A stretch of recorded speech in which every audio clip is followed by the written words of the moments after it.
और दोस्तों कैसे हो यार सारे। मैं आप सभी को वेलकम करता हूं आप सभी के favourite YouTube channel JR college में, जो कि एक पार्ट है जेआर ट्यूटोरियल्स का। दोस्तों मेरा नाम है गौरव मुंद्रा और मैं कॉमर्स के बच्चे जो 11th एंड 12th में है वो सभी को मैं OCNSP पढ़ाता हूं। एंड आई होप दोस्तों आप हमारे चैनल पे हर बार आते हो। और अगर कोई बच्चा है जो पहली बार आया है तो दोस्त कैसे हो आप। मैं 11th एंड 12th के कॉमर्स के बच्चों को पढ़ाता हूँ। मेरा नाम गौरव मुंद्रा है। और दोस्तों अगर आप यहाँ पे ये लेक्चर देख रहे हो तो प्लीज पहले ना पुराने लेक्चर्स देख कर आओ, क्योंकि दोस्तों ये सारे बच्चों के लिए इन जनरल में बोल रहा हूं। क्योंकि दोस्तों आज के जो लेक्चर है भाई ये है एसपी का और लेक्चर नंबर 3 चल रहा है, जो कि पूरी तरह से लाइक 200% कनेक्टेड है lecture number 2 and lecture number 1 से। तो अगर कोई बच्चा जिसने भाई नहीं देखा है, लेक्चर नंबर 1 नहीं देखा, उसमें हमने शेयर्स क्या होता है इस पे हमने डिस्कशन करी। भाई शेयर्स क्या होता है नहीं पता तब ये लेक्चर कैसे समझ आएगा। यहाँ पे आप देख सकते हो टाइटल क्या है। सेकेंड लेक्चर में दोस्तों हमने शेयर्स के काइंड्स में सीखा। शेयर्स का काइंड यानी कि कौन सा आप मुझे बताओगे। बच्चा कह रहा है सर पहला इक्विटी शेयर्स, और हमने इक्विटी शेयर्स को बहुत अच्छे से समझ लिया है, बस उसका टाइप्स वाला एक टॉपिक बचा है। ठीक है, वेरी गुड। हाँ, और आज हम जो सीखने वाले, आज हम प्रेफरेंस शेयर्स के बारे में सीखेंगे। और दोस्तों जब लेक्चर नंबर 4 आएगा उसमें हम टाइप्स ऑफ इक्विटी शेयर्स के बारे में सीखेंगे and types of preference shares के बारे में सीखेंगे। तो इस कंसेप्ट को हम कुछ इस तरह से एंड करने वाले हैं पूरे के पूरे शेयर्स के कैप टॉपिक को। ठीक है, एंड चलो फिर इसके साथ आगे बढ़ने से पहले आई होप दोस्तों आप सभी ने इस वीडियो को लाइक कर दिया है, दोस्तों में शेयर कर दिया है और सब्सक्राइब आपने कर रखा है, मुझे पता है। बाकी इसी के साथ अगर कोई बच्चा जिसका डाउट अब तक क्लियर नहीं हुआ है, खैर अब तक मुझे कोई डाउट्स नहीं आए हैं एज इन ज्यादातर तो, और अगर आए भी है तो तुरंत क्लियर हो चुके हैं, लेकिन स्टिल आपके डाउट अभी भी पेंडिंग है मेरे भाई, तो ये मेरा इंस्टाग्राम आईडी है, आप प्लीज यहाँ पे मुझे कांटेक्ट कीजिएगा सो दैट मैं वॉइस के थ्रू आपके डाउट्स को क्लियर कर सकूं। चलिए दोस्तों आज के लेक्चर को हम स्टार्ट करते हैं। आज हम करने वाले preference shares and I hope इससे बढ़ने से पहले आपको इक्विटी शेयर्स क्या होता है आता है, शेयर्स क्या होता है ये आपको आता है। और अगर कोई बच्चा जिसको इक्विटी शेयर नहीं आता प्लीज ये मत देख, क्योंकि मेरे दोस्त आज का जो लेक्चर है बहुत छोटा सा होने वाला है। ये पूरी तरह से इक्विटी शेयर्स पे डिपेंड है। अगर आपको इक्विटी शेयर्स आता है आज का ये लेक्चर आप खुद से ही समझ जाओगे, लेकिन अगर आपको इक्विटी शेयर्स नहीं आता तो I am very sorry but आज का लेक्चर आपको नहीं समझ आएगा, क्योंकि मैं यहाँ पे पूरी तरह से आपको यही कनेक्ट करवाने वाला हूँ। अरे ये वाला पॉइंट ये तो हमने इक्विटी में किया था, इस तरह से ही मैं कुछ पढ़ाने वाला हूँ। और आज का लेक्चर बहुत छोटा होगा, देखो यहाँ पे सिर्फ 3 स्लाइड्स का ये लेक्चर होने वाला है, तो फटाफट फिनिश करते हैं। आओ दोस्तों प्रेफरेंस शेयर्स देखते हैं यहाँ पे क्या लिखा है। लेकिन प्रेफरेंस शेयर्स पे बढ़ने से पहले एक बार इक्विटी शेयर्स और प्रेफरेंस शेयर्स को हम एक बार फिर शायद एक समरी वे में समझे। दोस्तों इक्विटी याद रहे कि नहीं, ये मुझे बच्चा आप बताओगे, मैं कुछ नहीं बताऊंगा इसमें, आप मुझे बताओ प्रेफरेंस शेयर्स और इक्विटी शेयर्स में अब तक आपने क्या डिफरेंस देखा। बच्चा कह रहा है सर इक्विटी शेयर वाले रिस्क में खेलते हैं, क्या बात है, ये रिस्क बेरर है। ठीक है भाई समझ लिया। क्या बोल रहे हो, इनके पास वोटिंग राइट्स होती है। अरे वेरी गुड यार, इन पे वोटिंग राइट्स होती है। इनको जो डिविडेंड मिलता है फ्लक्चुएटिंग डिविडेंड मिलता है। वेरी गुड यार, आप लोग तो मतलब भाई एकदम तैयारी करके आए हो भैया, फुल तैयारी मेरे प्यारे दोस्त। फ्लक्चुएटिंग डिविडेंड, ठीक है, इसमें से कुछ बताओ। ये तो दोस्तों आज हम सीखेंगे, लेकिन ये एक्चुअल में कंपनी का रिस्क कौन बेयर करता है भाई, इक्विटी शेयर्स वाले। इनके पास जो बिजनेस में डिसीजंस होता है, special resolution ordinary resolution pass होता है, तो वहां पे वोटिंग जो लगती है वो वोटिंग किसके शेयर्स की वोटिंग होती है, इक्विटी शेयर होल्डर्स के पास प्रेफरेंस अपना स्पेशल रेजोल्यूशन ऑर्डिनरी रेजोल्यूशन में वोट करने की राइट होती है। पता है किसके पास, इक्विटी शेयर होल्डर के पास। तो ये इंपॉर्टेंस है एक इक्विटी शेयर होल्डर की, सिर्फ इतनी नहीं है बहुत सारी है, बट आई होप आपको याद आ रहा है सब कुछ। दोस्तों याद है कि नहीं, रिस्क है तो इश्क है, ये किसका डायलॉग है, ये इक्विटी शेयर होल्डर का डायलॉग्स है। और अगर हम प्रेफरेंस शेयर होल्डर की बात करें, प्रेफरेंस शेयर होल्डर शांत स्वभाव का आदमी, बस पैसे डाल देता है और साल भर में उसको वापस उतना पैसा रिटर्न में मिल जाए, ये ज्यादा उम्मीद नहीं रखता, ये ज्यादा रिस्क नहीं लेना चाहता, ये ना ही बिजनेस में इन्वॉल्वमेंट लेना चाहता है, ये अपने घर पे बैठना चाहता है, सिर्फ थोड़ा सा पैसा लगा दिया, साल भर में उसको उतने पैसे रिटर्न में मिल जाएंगे, बस हो गया, इतना ज्यादा स्ट्रेस नहीं चाहिए मुझे, रिस्क का कोई स्ट्रेस नहीं चाहिए। ऐसे इन्वेस्टर को दोस्तों हम प्रेफरेंस शेयर होल्डर बोलते हैं। ये टोटली अपोजिट होता है इक्विटी शेयर होल्डर के। इक्विटी शेयर होल्डर रिस्क में खेलना चाहता है, प्रेफरेंस शेयर होल्डर रिस्क से दूर रहना चाहता है। मतलब रिस्क ऑब्वियसली हर चीज में होता है, बट वो बहुत ज्यादा रिस्क में नहीं खेलना चाहता। मतलब रिस्क जितना दूर हो उतना अच्छा, और हमें बदले में कुछ पैसे भी मिले। ऐसे इन्वेस्टर को प्रेफरेंस शेयर होल्डर इन्वेस्टर कहते हैं। ऐसे शेयर्स को प्रेफरेंस शेयर्स की लिस्ट में आता है। अब दोस्तों एग्जाम में ना ये क्वेश्चन बहुत ही इंपॉर्टेंट रोल प्ले करता है, और ये लेसन का मैं सारा एग्जाम में कैसे क्वेश्चंस बनेंगे, किस तरह के बनेंगे, इसके लिए अलग सा वीडियो आएगा। ये लेसन का एक एक लाइन, एक एक पेज और एक एक कंसेप्ट आपके लिए इंपॉर्टेंट है। ये मैं डे 1 से मैं बताते आ रहा हूं, और इसका सब कुछ इंपॉर्टेंट है भाई, इससे ज्यादा तो क्या ही बताऊं।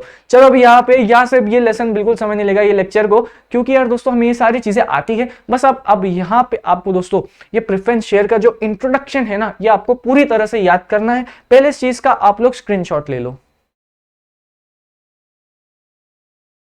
ले लिया स्क्रीनशॉट? सब बढ़िया। अरे गायब नहीं हुआ था, इधर ही हूँ भाई।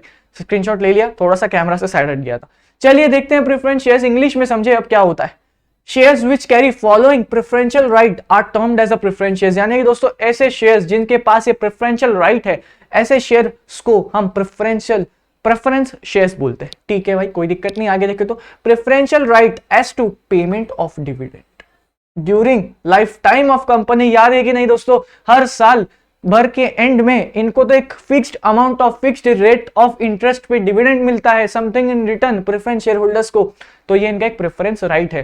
क्या इक्विटी शेयर होल्डर को हर साल भर के एंड में क्या इनको बदले में कुछ मिलता है? देखो, अगर कंपनी प्रॉफिट कमाएगी तब तो शायद प्रेफरेंशियल शेयर होल्डर को, अगर बोर्ड ऑफ डायरेक्टर्स बोले हमारे इक्विटी शेयर होल्डर्स को भी कुछ रिटर्न में दे दो, तब उनको जाकर मिलता है। लेकिन प्रेफरेंस शेयर होल्डर्स को कोई बोले ना बोले, समथिंग इन रिटर्न, वो भी साल भर के एंड में, तब इनको तो मिलता ही है। ठीक है, तो यहाँ पे इनको प्रेफरेंशियल राइट है as compare to equity share holder. यहाँ पे जितने प्रेफरेंस और इक्विटी में ना हमेशा कंपैरिजन करके ही आंसर लिखा जाता है यहाँ पे। ठीक है, देखो यहाँ पे preferential right as to payment of dividend during life time of company. यहाँ पे ये फर्स्ट पॉइंट अपने आप को किससे कंपेयर करवा रहा है? इक्विटी शेयर से कंपेयर करवा रहा है। आपने को वैसा लिखना नहीं है as compare to equity shares, but वहां पे वो आपको प्रिज्यूम करना है। ठीक है, चलिए यहाँ पे preferential right as to return of event of winding up of a company. दोस्तों मैं आपको एक चीज समझाना चाहता हूं, ये winding up of a company जो है ना, ये बहुत बड़ा कंसेप्ट है, और इसके लिए इस कंसेप्ट पे IBC 2016 इंसॉल्वेंसी बैंक्रप्सी कोड 2016 लगता है। और ये जो है दोस्तों, यहाँ पे CS, CA, CMA वाले लोग जो बच्चे, वो ज्यादातर आपको ये चीज पे पढ़ाई करते हुए दिखते हैं, और सबसे ज्यादा CS में ये सिलेबस है इस चीज का। IBC 2016 ये CS की फील्ड में इसका सिलेबस है। लाइक IBC का पेपर जो है, मेरे को जब मैं एग्जीक्यूटिव में हुआ करता था, मेरे को 25 मार्क का आता था इस पे क्वेश्चन, 25 मार्क का आता था इस पे क्वेश्चन एग्जीक्यूटिव लेवल में। और जब मैं फाइनल में था तब भाई ये सब्जेक्ट पे टोटल 150 मार्क्स की क्वेश्चंस बनते थे। मतलब एक सब्जेक्ट, एक पूरा सब्जेक्ट था IBC 2016, तो मुझे IBC 2016 पूरा लॉ आता है।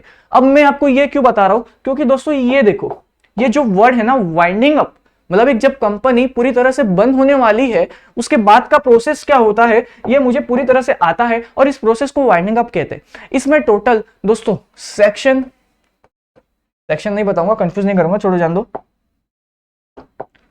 इसमें दोस्तों IBC के लॉ में एक कंसेप्ट है जिसका नाम है वाटरफॉल अरेंजमेंट।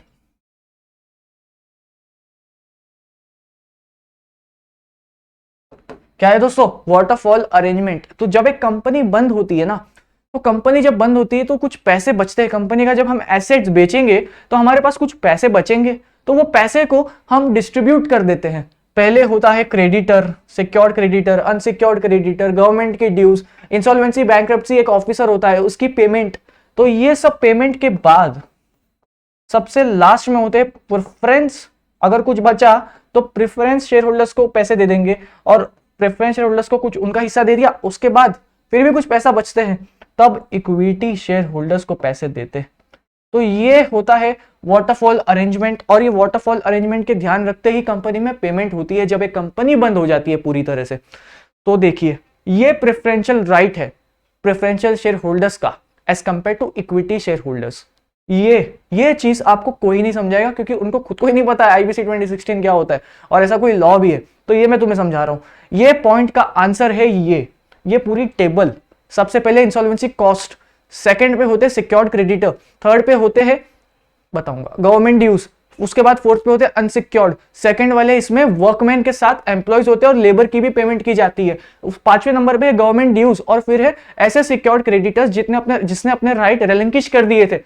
नहीं समझ आ रहा है ना? कोई बात नहीं, ऊपर को आपको वैसे भी एग्जाम में नहीं आने वाला, आपको मैं बस ये टेबल बता रहा हूं। और सबसे लास्ट होता है इक्विटी शेयर होल्डर्स, उससे पहले होता है प्रेफरेंस शेयर होल्डर्स। तो पेमेंट जब कंपनी बंद हो जाती है, ये लोगों को पहले पे किया जाता है, इस तरह से लाइन वाइज पे किया जाता है, और सबसे लास्ट में आता है इक्विटी शेयर होल्डर्स का नंबर, तभी तो उनको रिस्क बेरर कहते हैं। ऐसे लोगों को इक्विटी शेयर होल्डर कहते हैं। और ये यहाँ पे पॉइंट सेकंड पॉइंट है, आपकी पता नहीं कॉलेज में ये पॉइंट सिखाया कि नहीं, लेकिन एज अ कंपनी सेक्रेटरी और एज अ आईबीसी जैसे मुझे पूरी तरह से आता है, तो मैंने सोचा पढ़ा बता दो आपको। ठीक है, समझ में आया ना पक्का। ये डेफिनेशन का सेकंड पॉइंट का हमने पता है इसको क्या करा, हमने इसका इंटरप्रिटेशन करा। इस वर्ड को बोलते हैं इंटरप्रिटेशन। जब आप किसी लॉ को तोड़कर समझते हो, इसको कहते हैं इंटरप्रिटेशन, जो अपने कॉलेज जो अपने चैनल पे मिलेगा सिर्फ, एंड आई होप आपको समझ में आया। चलिए आगे, ये इंट्रोडक्शन आपको एग्जाम में लिखकर आना है, इंट्रोडक्शन के ही आपको पूरे मार्क्स मिल जाएंगे। चलो यहाँ पे, rate of dividend is prescribed at time of issue. दोस्तों जब कोई अपना प्रेफरेंस शेयर होल्डर्स जब खरीदना आता है कोई अपना प्रेफरेंस शेयर, तो उसको कंपनी वाले पहले ही बता देते हैं, साल भर के एंड में हम आपको 2% का रिटर्न देंगे। चलेगा आपको, डन कर दें? हाँ भाई ठीक है, डन कर दें। तो कंपनी जो है ना, इन्वेस्टर को पहले ही बता देती है कि साल भर के एंड में आपको कितना परसेंटेज का रिटर्न मिलने वाला है। ऐसे शेयर होल्डर्स को प्रेफरेंस शेयर होल्डर कहते हैं। Second, preference share holders does not carry a voting power. दोस्तों इनको कोई भी वोटिंग पावर नहीं मिलता। क्यों नहीं मिलता? क्योंकि सारे वोटिंग पावर जो है किसके पास रहते हैं? बताओ बताओ यार, चिल्ला के बताओ। लेक्चर नंबर सेकंड में ही सीखा था हमने, किसके पास होते हैं? इक्विटी शेयर होल्डर्स के पास सारी वोटिंग पास होती है। ठीक है, याद हो रहा है कि नहीं? मतलब याद है या नहीं? याद तो हो जाएगा, लेकिन याद आ रहा है या नहीं लेक्चर? जब स्पेशल रेजोल्यूशन पास होता है, ऑर्डिनरी रेजोल्यूशन पास होता है, तो जो वोटिंग पावर होती है किसके पास होती है? इक्विटी शेयर होल्डर्स के पास। एक कंपनी को जो कंट्रोल करता है ना, कंपनी के डिसीजंस सब कुछ पता कौन करता है? Equity share holders. क्योंकि भाई असली रिस्क तो वही बेयर कर रहे हैं, तो वो रिस्क बेयर कर रहे हैं, वो जो रिस्क है वो कंपनी चलेगी तब इक्विटी शेयर होल्डर्स को फायदा, कंपनी बंद हो जाएगी तो इक्विटी शेयर होल्डर्स को उतना ही नुकसान। तो कंपनी के मैनेजमेंट में सबसे ज्यादा पार्टिसिपेशन का मौका किसको मिलना चाहिए? इक्विटी शेयर होल्डर्स को ना। इसके लिए सारी वोटिंग पास उनके पास होती है। चलो आगे, आई होप आपको समझ में आ रहा है। फिर दे आर को ओनर्स ऑफ कंपनी। हाँ मैं मानता हूं कि प्रेफरेंस शेयर होल्डर्स वाले इक्विटी शेयर होल्डर जैसे ही है, इक्विटी शेयर होल्डर इधर, प्रेफरेंस शेयर होल्डर भी इधर, तू भी ओनर मैं भी ओनर, लेकिन वोटिंग पावर जो है ना वो सिर्फ इक्विटी शेयर होल्डर के पास, प्रेफरेंस शेयर होल्डर के पास नहीं। प्रेफरेंस का क्या काम है भाई? तेरे को साल भर के एंड में जितने पैसे तुझे बताए उतने पैसे तुझे मिलने वाले, तो तू किस बात का रिस्क बेयर कर रहा है? तुझे तो कुछ मतलब नहीं कंपनी में बिजनेस हो ना हो, पर इक्विटी शेयर होल्डर्स को मतलब है ना भाई। अगर बिजनेस होगा तो इक्विटी शेयर होल्डर्स को ज्यादा पैसे मिलेंगे, बिजनेस नहीं हुआ तो भाई कम पैसे मिलेंगे, इसलिए इक्विटी पार्टिसिपेट करती है। ठीक है, चलो भाई। These shares are purchased by cautious investors who are interested in safety of investment। ठीक है, फर्स्ट लाइन का क्या? ऐसे इन्वेस्टर्स इसमें इन्वेस्ट करते हैं जो सेफ खेलना चाहते, जो ज्यादा रिस्क बेयर नहीं करना चाहते। इक्विटी में दोस्तों आपको दिख रहा होगा बुक में, ऐसा पढ़ने पे बहुत आसान लग रहा है, लेकिन इक्विटी इन्वेस्टर्स जो है ना बहुत रिस्क बेयर कर रहे हैं। क्योंकि समझो, आप नहीं समझो, आप समझो यार, आपने कंपनी में 1 लाख रुपए लगाया और वो कंपनी वो पैसे लेके भाग गई, दुख तो होएगा ना। वैसे ही दोस्तों इक्विटी शेयर्स अगर किसी को बहुत सारा इन्वेस्टमेंट लगा रही है तो चाहेगी ना कि यार मैं भी कंपनी में कभी जाके देखूंगा कि ये अच्छे से काम कर रहा है या नहीं, आप देखोगे या नहीं, तो ये भी रिस्क है। ऐसे बहुत सारे लाखों रिस्क होते हैं एक कंपनी में जब कोई एक investor heavy amount of investment करता है। तो देखिए ये जो प्रेफरेंस शेयर होल्डर है ना, ये सेफ खेलना चाहता है, ज्यादा स्ट्रेस नहीं लेना चाहता। And who wants steady return on investment, ये चाहता है मैं 100 रुपए डालू, साल भर के एंड में मुझे 5 रुपए मिल जाए, बस और कुछ नहीं चाहिए जिंदगी में। इक्विटी शेयर होल्डर क्या सोचता है? मैं 100 रुपए डालूं और शायद वो साल में ना कमा पाऊं, शायद उसके अगले साल ना कमा पाऊं, लेकिन तीसरे साल में मुझे वो 100 का 400 बनाना है। कुछ इस तरह से वो इन्वेस्टमेंट की सोच रखता है। ठीक है, सब आ रहा है समझ में? और ज्यादा समय अब बिल्कुल नहीं लगेगा, ये फीचर्स को हम 2 मिनट में सब खत्म करेंगे क्योंकि ये हमने इक्विटी में कर रखा था। चलिए आगे, प्रेफरेंस ऑफ फॉर डिविडेंड। इसको मिलेगा प्रेफरेंस शेयर होल्डर्स को, क्योंकि इनको बता दिया जाता है कि आपको साल भर के एंड में डिविडेंड मिलेगा और किस रेट पे मिलेगा। और इनको जो डिविडेंड है प्रेफरेंस के, किसके प्रेफरेंस में मिलता है? इक्विटी शेयर होल्डर्स के। यानी कि दोस्तों जब डिविडेंड मिलता है ना, तो सबसे पहले अपन प्रेफरेंस शेयर होल्डर्स को पेमेंट करते हैं और फिर जो बचा वो सब इक्विटी शेयर होल्डर का। लेक्चर नंबर 2 याद आ रहा है या नहीं ये बताओ। फिर है preference for repayment of capital. Repayment of capital में ये वाले पॉइंट की बात हो रही है। IBC 2016 insolvency bankruptcy code case में प्रेफरेंस को पहला कैपिटल की रीपेमेंट होती है और उसके बाद इक्विटी शेयर होल्डर्स को। और किसको थोड़ा सा आईबीसी 2016 के वाटरफॉल अरेंजमेंट पे और स्टडी करना हो तो सेक्शन 52 एंड सेक्शन 53 का वो एक इंटरप्रिटेशन कर सकता है, लेकिन 200% श्योर हूं आपको नहीं समझ आएगा। फिर भी कोई फ्री टाइम है अगर किसी के पास। चलिए फिर है फिक्स्ड रिटर्न। इनको जब परचेस करते हो प्रेफरेंस शेयर्स तब आपको वही बता देते हैं, आपको 4% का साल भर के एंड में पैसा मिलेगा, चलेगा, ठीक है, उससे ज्यादा मत मांगना भाई, फिक्स्ड रिटर्न्स। चलिए नेचर ऑफ अ कैपिटल, ये थोड़ा सा पॉइंट अच्छा लगा लिखने लायक, मैं आपको बता दिया, इजी करके दे दिया यहाँ पे। देखिए do not provide permanent share capital, ये भैया परमानेंट शेयर कैपिटल नहीं देते। परमानेंट शेयर कैपिटल कौन देता है? Equity share holder. Very good. They are redeemed after certain period of time. दोस्तों प्रेफरेंस शेयर होल्डर्स ना हमेशा टाइम पीरियड के साथ आता है, यानी कि आप किसी कंपनी का जो प्रेफरेंस शेयर है ना 5 साल के लिए खरीद सकते हो, और जब 5 साल हो जाएंगे तो वो प्रेफरेंस शेयर्स आपके कैंसिल हो जाएंगे या फिर आपको कंपनी को जाके वापस रिटर्न करना है। इसके लिए इसको परमानेंट कैपिटल नहीं बोलते। Very good. चलिए यहाँ पे they are redeemed after certain period of time, जैसे ही 5 साल हो गए आप प्रेफरेंस शेयर्स को रिडीम करा लोगे। Very good. चलो company can not issue irredeemable preference share, क्योंकि दोस्तों अगर इरिडीमेबल प्रेफरेंस शेयर्स था, इशू ही करना था, तब तो इक्विटी शेयर्स ही इशू कर देते। फर्क क्या हो गया? इक्विटी शेयर्स ऐसा होता है जब तक इन्वेस्टर जो है वो नहीं बेचना चाहता तब तक वो शेयर्स नहीं जाएंगे। लेकिन प्रेफरेंस शेयर्स जो है ना दोस्तों, ये टाइम बाउंड के लिए, ये कुछ सर्टेन पीरियड ऑफ टाइम के लिए ही है, ठीक है, समझ आ रहा है? तो ये पॉइंट वहां पे ये generally raised at later stage. दोस्तों देखो ना, प्रेफरेंस शेयर्स जो है ना, ये हर कंपनी ऐसे इशू नहीं करती। जब कंपनी एक बहुत अच्छी तरह से डेवलप्ड हो जाती है, जब कंपनी के पास इनफ पैसा है, कंपनी ने अपना बिजनेस डाइवर्सिफाई कर लिया है और कंपनी बहुत ही अच्छी तरह से ग्रो हो रही है और कोई भी डाउनफॉल नहीं नजर आ रहा है, तो कंपनी ऐसे केसेस में ना प्रेफरेंस शेयर्स इशू करती है, नहीं तो कंपनी जनरली नहीं करती। जनरली कंपनी इक्विटी ही करती है। चलो भाई, market value does not change. क्यों नहीं होता चेंज? क्योंकि दोस्तों इसका जो रेट ऑफ डिविडेंड है ना, ये फिक्स होता है। ये जब आप प्रेफरेंस शेयर्स खरीदोगे, कंपनी आपको बोलेगी भाई देख, तू 100 रुपए इन्वेस्टमेंट कर रहा है, तेरे को मैं 5 साल के लिए हर एक साल पे 10% का ही डिविडेंड दूंगी, उससे ज्यादा नहीं दूंगी। 1 रुपया कम नहीं मिलेगा, 1 रुपया ज्यादा नहीं मिलेगा। डन करे 5 साल के लिए। 5 साल बाद तू इस कंपनी का प्रेफरेंस शेयर होल्डर नहीं रहेगा। डन करे 5 साल का अपना पीरियड। तो ये था पॉइंट 4th एंड 5th का एक्सप्लेनेशन, एंड आई होप आपको समझ में आ गया है। चलिए वोटिंग राइट्स किसके पास होती है? इक्विटी के पास होती है या प्रेफरेंस के पास? बच्चा कह रहे सर आपने इतनी बार उसको समझा दिया है, अब गलत बोलूंगा तो मैं खुद को ऐसा पिटाई करूंगा। हाँ तो क्या है इसका आंसर? इक्विटी। एक बच्चा दो, फिर बोल रहा है वो प्रेफरेंस। अरे भाई मेरे इक्विटी के पास, इक्विटी ही रिस्क बेयर करती है। अब रिस्क बेयर कर रही है तो सबसे ज्यादा टेंशन तो उनका ही होगा ना कि बिजनेस चलेगा या नहीं। एक काम करो, उनको पार्टिसिपेशन का मौका दे दो बिजनेस में। तो बिजनेस में यानी कि कंपनी में जब भी कोई रिजोल्यूशन पास होता है, प्रेफरेंस अपना क्या बोलो, special resolution, ordinary resolution, 11th भूल गए क्या भाई? अच्छा हमारे स्टूडेंट नहीं हो, कोई बात नहीं, लेकिन आई होप आपने सुना होगा कि प्रेफरेंस एंड ऑर्डिनरी के बारे में कभी, है ना? तो जब ऐसी वोटिंग होती है तब इक्विटी करते हैं। प्रेफरेंस वाले पता है कब वोटिंग कर सकेंगे?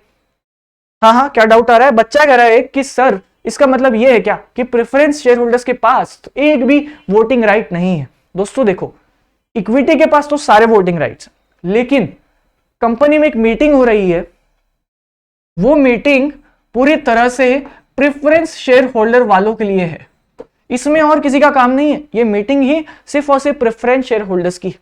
तो इस मीटिंग में जब कोई डिसीजन लेना होगा, क्या प्रेफरेंस शेयर होल्डर्स इसमें वोट नहीं कर पाएंगे? कर पाएंगे ना? अरे मेरे भाई, प्रेफरेंस शेयर होल्डर की मीटिंग, नुकसान होगा प्रेफरेंस को, फायदा होगा प्रेफरेंस शेयर होल्डर को, बाकियों को क्या लेना देना? ऐसी मीटिंग्स में तो प्रेफरेंस शेयर होल्डर के पास वोटिंग होगी, लेकिन जब कंपनी को चलाने की बात आती तब भैया इक्विटी है। रिस्क, अरे भाई ये क्या रिस्क बेयर कर रहे हैं? सबसे ज्यादा रिस्क तो अपना इक्विटी कर रहा है। रिस्क है तो इसके किसका डायलॉग है? इक्विटी वालों का। प्रेफरेंस वाले शांत स्वभाव के आदमी है, ज्यादा रिस्क नहीं लेना चाहते हैं, है ना? तो ये रिस्क वाला पॉइंट आप लिख लेना। चलिए फेस वैल्यू जो है इसकी हमेशा इक्विटी से हायर होती है। ये जनरली 100 रुपए से स्टार्ट होता है, और जो इक्विटी शेयर्स होते हैं ना दोस्तों, ये जनरली 10 रुपए से स्टार्ट होती है। बस आपको लिख के आना, टेंशन ना लो। राइट इशू और बोनस इशू का यहाँ पे कोई कंसेप्ट ही नहीं है। ये जो कंसेप्ट है सिर्फ इक्विटी वालों को होते हैं, क्योंकि इक्विटी जो है वो रिस्क बेयर कर रहे हैं। दोस्तों देखो, रिस्क बेयर करना ये एक बहुत इंपॉर्टेंट रोल प्ले वाला सीन हो जाता है, ठीक है? प्रेफरेंस रोल अपना रिस्क नहीं बेयर कर रहा, तो मतलब तू क्या कर रहा है? तू तो सिर्फ पैसे दे रहा है, ठीक है, तेरे को बदले में हम पैसे दे देंगे, लेकिन भाई असली खिलाड़ी तो इक्विटी वाला है असली खिलाड़ी तो। चलो नेचर ऑफ इन्वेस्टर जो है भैया बहुत ही शांत स्वभाव का, ज्यादा रिस्क नहीं लेना चाहता, उसको साल भर में एक स्टेडी रिटर्न मिले, समथिंग इन द एंड कुछ मिले, खाली हाथ ना जाए, भले ही उसको 5 रुपया मिले लेकिन कुछ तो मिले। ऐसे इन्वेस्टर को प्रेफरेंस शेयर होल्डर्स बोलते हैं, और ऐसे लोग ही प्रेफरेंस में ही इन्वेस्टमेंट करते हैं जहां समथिंग इन रिटर्न कुछ मिले। चलो फिर दोस्तों, इसी के साथ ये लेक्चर को हम यहाँ पे एंड करते हैं। आई होप आपको अब तक हमने क्या कंप्लीट कर लिया है वो समझ में आया है आपको। शेयर्स क्या होता है एकदम क्लियर, इक्विटी क्या होता है एकदम क्लियर, प्रेफरेंस क्या होता है एकदम क्लियर। अब नेक्स्ट लेक्चर में दोस्तों हम ये पूरे शेयर्स के टॉपिक को ही फिनिश करने वाले हैं, क्योंकि नेक्स्ट लेक्चर में हम करेंगे types of equity shares and types of preference shares. और दोस्तों मैं क्या बोलूं, ये प्रेफरेंस शेयर वाला क्वेश्चन 8 मार्क में सबसे ज्यादा पूछे गया वाला क्वेश्चन है। प्रेफरेंस शेयर होल्डर्स के टाइप, प्रेफरेंस शेयर होल्डर बोल रहा हूं क्या मैं? नहीं गलत बोल रहा हूं, प्रेफरेंस शेयर्स के टाइप। ये 8 मार्क का क्वेश्चन इतने बार एग्जाम में आया है कि अगर मैं आपको ये बोल दूं कि ये मेरे 12th के बोर्ड एग्जाम में भी आया था 8 मार्क के लिए, तो आपको मानना पड़ेगा उस बात को, ठीक है। तो ये इतना इंपॉर्टेंट है। एंड चलो फिर दोस्तों इस लेक्चर को हम यहाँ पे एंड कर देना। आई होप आप नेक्स्ट लेक्चर के लिए बहुत एक्साइटेड होंगे एंड आई होप आपको शेयर्स क्या हो रहा है, इक्विटी क्या होता है, प्रेफरेंस क्या होता है अच्छे से समझ आ रहा है। कोई भी डाउट वगैरह प्लीज मुझे यहाँ पे कांटेक्ट कीजिएगा। ये मेरा गोल्डी मुंद्रा _ मेरा इंस्टाग्राम आईडी है, और ऐसे ही फॉलो करो। मैं भी आपको करता ही हूँ, मैं अपने सारे बच्चों को फॉलो करता हूँ ऑलमोस्ट, जो मुझसे डाउट्स पूछता है। मैं बाकियों को फॉलो नहीं करता क्योंकि मुझे नहीं पता ना वो मेरा स्टूडेंट है या नहीं, लेकिन जो मुझसे डाउट पूछ रहा है, हालचाल पूछ रहा है, मैं वो सारे बच्चों को फॉलो करता हूँ। चलो फिर यहाँ पे इस लेक्चर को अपन यहाँ पे एंड कर देना है। होप आपको सब कुछ समझ में आया। प्लीज कमेंट सेक्शन में बताना हमारी ये शेयर्स की जो लास्ट जर्नी होने वाली है, लास्ट लेक्चर की शेयर्स के पर्टिकुलर टॉपिक पे सब कुछ आ रहा है कि नहीं। शेयर्स तो अभी आपको स्टार्ट हुआ है, अभी तो आईपीओ, एफपीओ, इशू क्या होता है सब करेंगे, प्रेफरेंशियल अलॉटमेंट, प्रेफरेंशियल इशू सब आएगा। आपका भाई आपको सिखाएगा। इस लेक्चर को मैं यही एंड कर रहा हूं, नहीं तो मैं बोलते जाऊंगा। चलो फिर।